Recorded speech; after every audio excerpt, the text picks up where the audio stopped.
स्वागत है आपका। मैं हूं आपके साथ अनुज श्रीवास्तव। शाम के 6 बज चुके हैं और ये वक्त है न्यूज रूम लाइव का। और इस खास बुलेटिन में हम आपको बताएंगे दिन भर की बड़ी खबरों के बारे में। लेकिन उससे पहले आपको बता दें आज की 4 बड़ी खबरें क्या क्या रही हैं। सबसे पहले बात करेंगे मुख्यमंत्री योगी आदित्यनाथ की। योगी आदित्यनाथ जो कि सूत्रों के हवाले से खबर ये निकल कर आ रही है कि सभी अटकलों पर विराम लग गया है और अब 2022 का चुनाव जो है वो मुख्यमंत्री योगी आदित्यनाथ के चेहरे पर लड़ा जाएगा। अस्पताल में मौत का खेल क्या है इसके बारे में हम आपको बताएंगे। और फिर वाराणसी में पहले वैक्सीन लगवाओ फिर दुकानें खोलो, यह एक आदेश पारित हुआ है। यह वाराणसी की खबर हम आपको बताएंगे। और टप्पल में हनुमान चालीसा का पाठ पढ़ा गया है। तो ये 4 बड़ी खबरें हम आपको बताएंगे। लेकिन उससे पहले आपको बता दें कि आज देश के प्रधानमंत्री नरेंद्र मोदी ने देश को संबोधित किया है और कई बड़ी बड़ी बातें निकलकर सामने आई हैं। खास बात यह है कि अब केंद्र सरकार राज्यों को मुफ्त में वैक्सीन देगी। वैक्सीनेशन अभियान पर पीएम मोदी का बड़ा ऐलान इस वक्त की बड़ी खबर हम आपको बता रहे हैं। अहम खबर है, वैक्सीनेशन अभियान पर पीएम का बड़ा ऐलान। अब वैक्सीनेशन की पूरी जिम्मेदारी केंद्र सरकार की होगी। वैक्सीनेशन की नई व्यवस्था 21 जून से लागू होगी, यानी कि 2 हफ्ते में सारी चीजें तय की जाएंगी कि आगे कैसे कदम उठाना है, क्या कुछ करना है। राज्यों की 25% वाली जिम्मेदारी अब केंद्र उठाएगा, यह प्रधानमंत्री की तरफ से कहा गया है।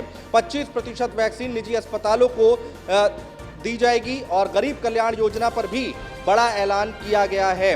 दिवाली तक गरीब कल्याण योजना बढ़ाई गई है। आज देश में 7 कंपनियां विभिन्न प्रकार की वैक्सीन का प्रोडक्शन कर रही है।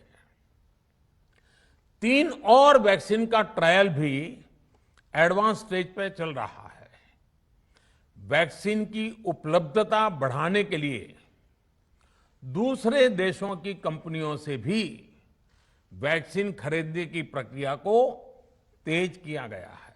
आज देश में 7 कंपनियां विभिन्न प्रकार की वैक्सीन का प्रोडक्शन कर रही है। 3 और वैक्सीन का ट्रायल भी एडवांस स्टेज पर चल रहा है। वैक्सीन की उपलब्धता बढ़ाने के लिए दूसरे देशों की कंपनियों से भी वैक्सीन खरीदने की प्रक्रिया को तेज किया गया है। और हमारे साथ ब्रिजेश श्रीवास्तव जी इस वक्त हमारे साथ जुड़ रहे हैं, मेरे सहयोगी। ब्रिजेश, यहां पर बहुत बड़ा ऐलान किया गया है प्रधानमंत्री नरेंद्र मोदी की तरफ से। कई दिनों से यह कहा जा रहा था कि जो केंद्र और राज्यों के बीच में ये तनातनी चल रही है वैक्सीनेशन को लेकर, कोर्ट ने भी इस पर टिप्पणी की थी कि वैक्सीनेशन को लेकर आप अपनी स्थिति क्लियर कीजिए। तो आज जब प्रधानमंत्री नरेंद्र मोदी हमारे सामने आए तो बहुत कुछ क्लियर हो गया, बहुत कुछ साफ हो गया।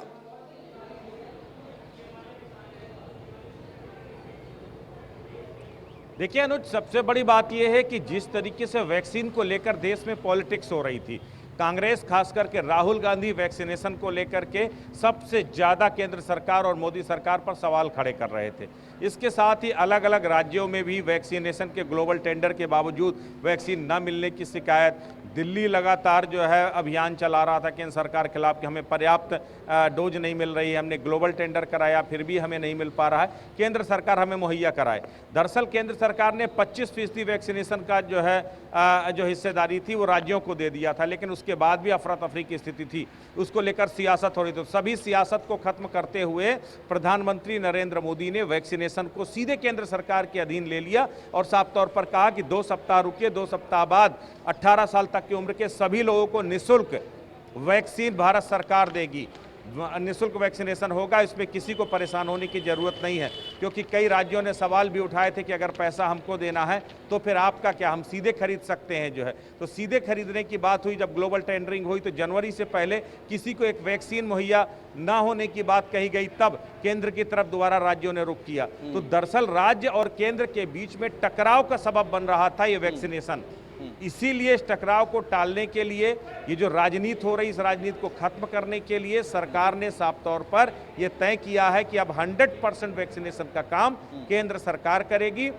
100% 18 साल तक की उम्र के 100% लोगों को फ्री में वैक्सीन मुफ्त उपलब्ध कराएगी। हाँ, सरकार ने 25% वैक्सीनेशन का काम और वैक्सीन निजी अस्पतालों को जरूर दे दिया है और ये कहा है कि अगर कोई प्राइवेट पे लगवाना चाहे पैसा दे करके, उसकी भी आपने सीमा तय कर दी कि इससे ज़्यादा पैसा नहीं ले सकते। बहुत शुक्रिया ब्रजेश श्रीवास्तव, तमाम जानकारी अपडेट हम तक पहुंचाने के लिए। तो बड़ा फैसला है ये। बढ़ते आगे, आगरा से बड़ी खबर आपको बताते हैं, जहां पर एक हॉस्पिटल से ऐसा वीडियो सामने आया है जो कि वायरल हो रहा है और इसको देखने के बाद आपके होश उड़ जाएंगे। आगरा से बड़ी खबर हम आपको बता रहे हैं इस वक्त की, जहां पर अस्पताल से ऐसा वीडियो सामने आया जिसके वायरल होने के बाद हड़कंप मचा हुआ है। वीडियो के मुताबिक इस अस्पताल में कोरोना मरीजों के ऊपर जानलेवा मॉक ड्रिल किया गया था। वीडियो में कहा गया कि 5 मिनट में ही छट गए 22 मरीज, 74 बचे, इन्हें टाइम मिल जाएगा। ये वीडियो जिले के पारस अस्पताल का बताया जा रहा है, जिसमें अस्पताल के संचालक अरिंजय जैन ये बात कहते हुए नजर आ रहे हैं। हालांकि न्यूज़ 1 इंडिया इस वीडियो की पुष्टि नहीं करता है।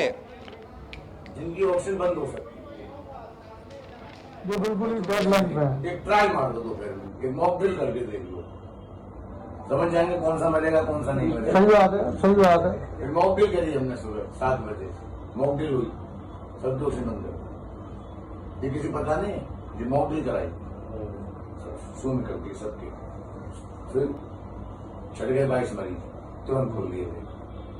22 मरीज छट गए। छट गए और भाई साहब, 6 मरेंगे। और कितनी देर के लिए मॉकड्रिल करा? 5 मिनट के 5 मिनट में 22 मरीज मॉकड्रिल हो गए। आगरा शहर में जब कोरोना अपने बेहद चरम पे था, यानी कि कोरोना बहुत बुरी तरीके से फैल चुका था, ये मैं बात कर रही हूँ मई के महीने की, जिस समय कोरोना तो था ही था, लेकिन साथ में ऑक्सीजन की बेहद किल्लत थी। उसी को लेके 26, 27, 28 तारीख को ये लोगों के बताया जा रहा है कि डॉक्टर अरिंजय जैन ने उस समय उनके यहाँ 96 मरीज यहाँ पे एडमिट थे, जो कि वो अपने स्टाफ से बात कर रहे थे, उनको दिशा निर्देश दे रहे थे। वो बता रहे थे कि 96 मरीज में गंभीर रूप से कितने मरीज हैं जिनकी जान बेहद बचानी ज़रूरी थी। मेरे साथ इस समय है पारस हॉस्पिटल के डॉक्टर अरिंजय जैन। आइए हम इनसे ही बात करते हैं और पूछते हैं कि क्या मामला था उस दिन का, यानी कि 28 मई का।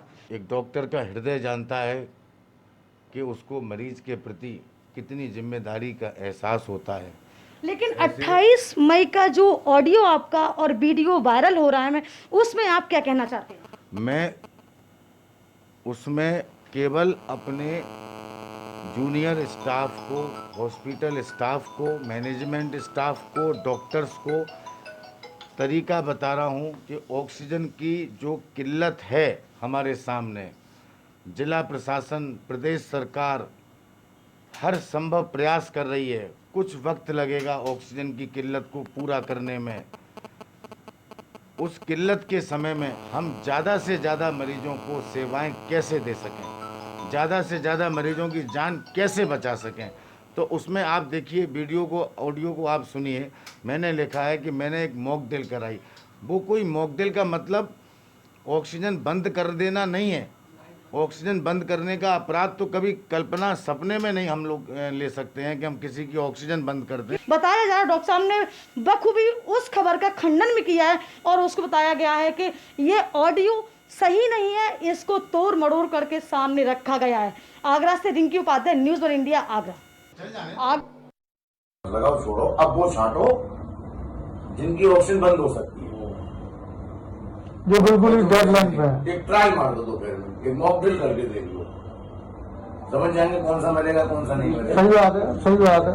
एक मॉक ड्रिल करी हमने सुबह 7 बजे, मॉक ड्रिल हुई, सब दोषी बंद कर, ये किसी पता नहीं, ये मॉक ड्रिल कराई, सुन करके सबके, फिर छट गए 22 मरीज, तुरंत खोल दिए थे।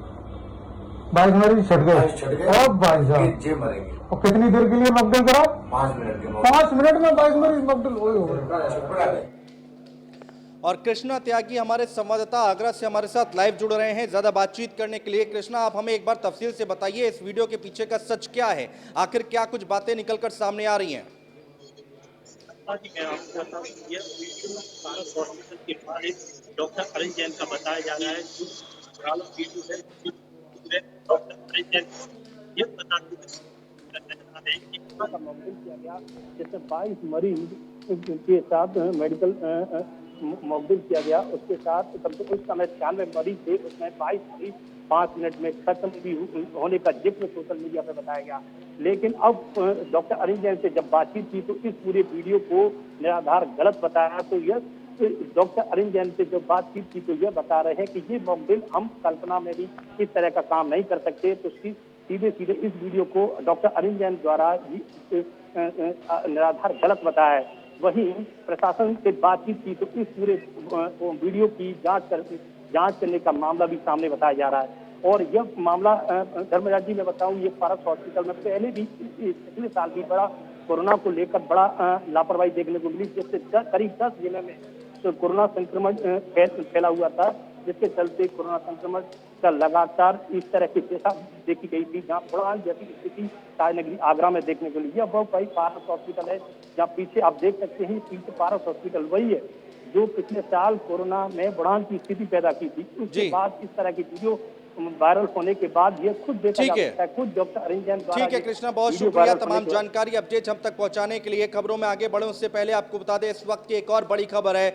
उत्तर प्रदेश की सियासत से जुड़ी हुई इस वक्त की एक बड़ी खबर है। सूत्रों के हवाले से खबर निकलकर सामने आ रही है, योगी आदित्यनाथ की अगुवाई में बीजेपी 2022 का चुनाव लड़ेगी। ये सूत्रों के हवाले से खबर रही है। यूपी में मंत्रिमंडल विस्तार नहीं होगा, यूपी में विधायकों के रिपोर्ट कार्ड की समीक्षा होगी, विधायकों को रिपोर्ट कार्ड के आधार पर टिकट मिलेगा, विधायकों पर सीएम योगी और संगठन फैसला लेंगे। तो ये सूत्रों के हवाले से खबर आ रही है, योगी की सहमति पर विधायकों को टिकट दिया जाएगा। सूत्रों के हवाले से इस वक्त की बड़ी खबर हम आपको बता रहे हैं, अहम खबर है। उत्तर प्रदेश की सियासत से जुड़ी हुई इस वक्त की बड़ी खबर हम आपको बता रहे हैं। यूपी में मंत्रिमंडल विस्तार नहीं होगा, 2022 का चुनाव योगी की अगुवाई में लड़ेगी बीजेपी। ये सूत्रों के हवाले से खबर आ रही है। पिछले काफी दिनों से अटकलों का बाजार काफी गर्म था और अब इस पर से पर्दा उठता दिखाई दे रहा है, क्योंकि सूत्र जो हैं वो बहुत कुछ बता रहे हैं। योगी की अगुवाई में बीजेपी 2022 का चुनाव लड़ेगी। और एसके वाजपेयी हमारे संवाददाता लखनऊ से हमारे साथ लाइव जुड़ रहे हैं ज्यादा बातचीत करने के लिए। एसके वाजपेयी, क्या कुछ खबर निकल कर आ रही है, एक बार विस्तार से समझाइए और बताइए हमारे दर्शकों को। जिस तरीके से सीएम योगी आदित्यनाथ ने पिछले 4 सालों में उत्तर प्रदेश के लिए काम किया है, चाहे वो कोरोना के लिए हो, कानून व्यवस्था के लिए हो, शिक्षा के लिए हो, रोजगार के लिए हो, ये बहुत सारी चीजें हैं जिसको लेकर अब जो संगठन है उत्तर प्रदेश, अगर हम बीजेपी की बात करें तो लगातार मुख्यमंत्री के चेहरे पर विश्वास जता रहा है। हालांकि उत्तर प्रदेश में अभी पिछले करीब एक सप्ताह से लगातार केंद्रीय नेताओं का आना हुआ, चाहे वो बीएल संतोष रहे हों जो बीजेपी के राष्ट्रीय संगठन महामंत्री हैं, उसके अलावा यूपी बीजेपी प्रभारी राधा मोहन सिंह रहे हों या फिर बीजेपी के प्रदेश अध्यक्ष स्वतंत्र देव सिंह रहे हों। उनके जो बयान हैं, जो ट्वीट हैं, वो ये बता रहे हैं कि सीएम योगी आदित्यनाथ ने जिस तरीके से काम किया है, कहीं ना कहीं उस काम को लगातार पार्टी अप्रिसिएशन दे रही है। हालांकि बीएल संतोष ने जिस तरीके से ट्वीट किया और बताया कि बिल्कुल एसके वाजपेयी, बहुत शुक्रिया तमाम जानकारी अपडेट हम तक पहुंचाने के लिए।